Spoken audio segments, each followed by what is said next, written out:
Assalamualaikum warahmatullahi wabarakatuh.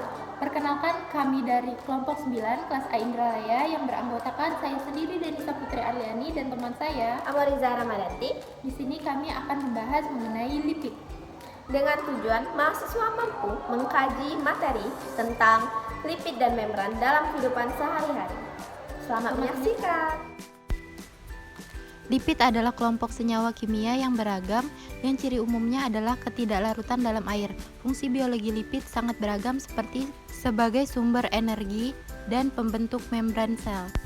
Lemak dan minyak adalah bentuk energi simpanan utama dalam banyak organisme. Fosfolipid dan sitral adalah komponen struktural utama dari membran biologi.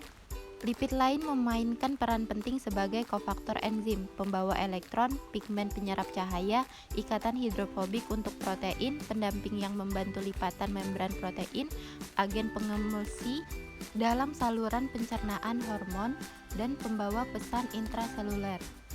Bahan yang digunakan yakni ada minyak goreng, margarin dan mentega, ikan sarden, dan juga ada dark coklat. Adapun prosedur yang kami lakukan, yang pertama memahami materi tentang lipid dan membran, yang kedua menentukan bahan yang akan digunakan yaitu minyak goreng, margarin, mentega, ikan sarden, dan dark coklat. Yang keempat mencari beberapa kandungan lemak keempat bahan tersebut. Yang keempat merekam lalu mengedit potongan rekaman menjadi video yang utuh. Minyak merupakan campuran dari ester, asam lemak dengan gliserol. Minyak kelapa sawit yang banyak digunakan di masyarakat mengandung asam lemak jenuh dan tak jenuh. Asam lemak jenuh dalam bentuk asam palmitat sebanyak 40-46%. Umumnya merupakan unit penyusun lemak hewani ataupun manusia. Tidak mempunyai ikatan rangkap dan cenderung meningkatkan kadar kolesterol darah. Asam lemak tak jenuh ganda memiliki satu atau lebih ikatan rangkap dan konjugasi dipisahkan oleh gugus metilen.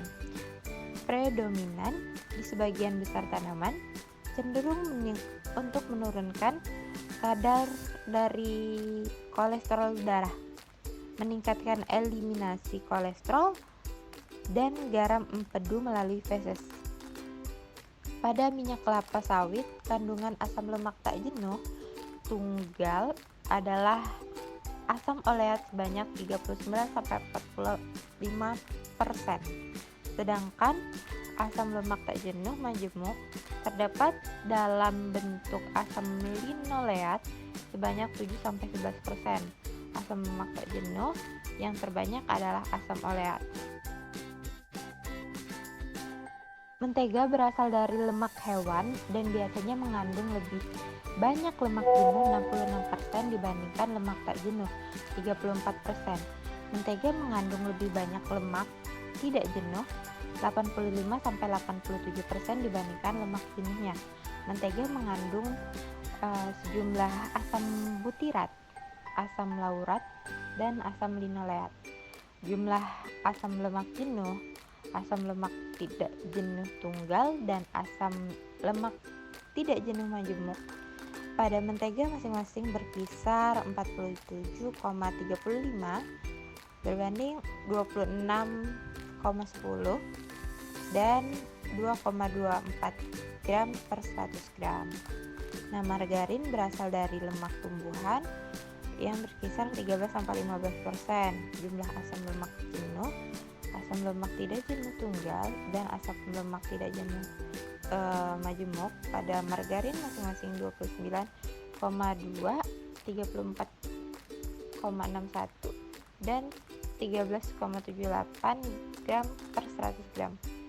Asam lemak tidak jenuh yaitu omega 3 dan omega 6 juga terdapat pada margarin. Lemak jenuh ini biasanya berhubungan dengan tingginya kadar kolesterol di dalam tubuh. Asam lemak ikan merupakan asam lemak esensial yang sifatnya tidak jenuh. Asam lemak tidak jenuh sangat bermanfaat untuk mempertahankan kesehatan tubuh dan menjaga kestabilan kadar kolesterol. Beberapa ikan yang berasal dari laut seperti ikan sarden mengandung asam lemak yang tergabung dalam kelompok asam lemak omega 3 yang paling dominan dari kelompok lainnya. Nah, kelompok ini adalah asam glukosa pentanoids, di mana bisa disingkat dengan EPA. Nah, dan asam docosahexaenoid atau DHA, keduanya bermanfaat dalam menurunkan kolesterol dalam darah dan meningkatkan pertumbuhan sel-sel yang ada di otak. Menurut Departemen Pertanian Amerika Serikat, sebatang coklat hitam dengan berat sekitar 10 gram coklat hitam itu akan mengandung 604 kalori, 7,87 gram protein, 43,6 gram lemak, kemudian 46,36 gram karbohidrat, 11 gram serat makanan. Dan coklat ini dengan sebutan lain dark coklat itu mengandung kakao murni yang paling tinggi, yakni sekitar 50-100%. Biasanya jenis coklat ini juga tidak ditambahkan gula. Seluruh kandungan lemak coklat ini berasal dari mentega kakao, lemak alami pada kakao. Jadi tak ada tambahan lemak dari susu maupun minyak nabati lainnya. Kesimpulan pada proyek kali ini, lemak dan minyak adalah bentuk energi simpanan utama dalam pembentukan organisme. Bahan pangan seperti ikan sebaiknya dimasak dengan cara dikukus.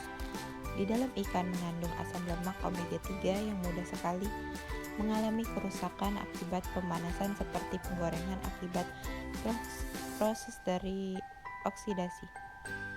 Sekian video proyek dari kami. Terima kasih atas perhatiannya. Kami ucapkan wassalamualaikum warahmatullahi wabarakatuh.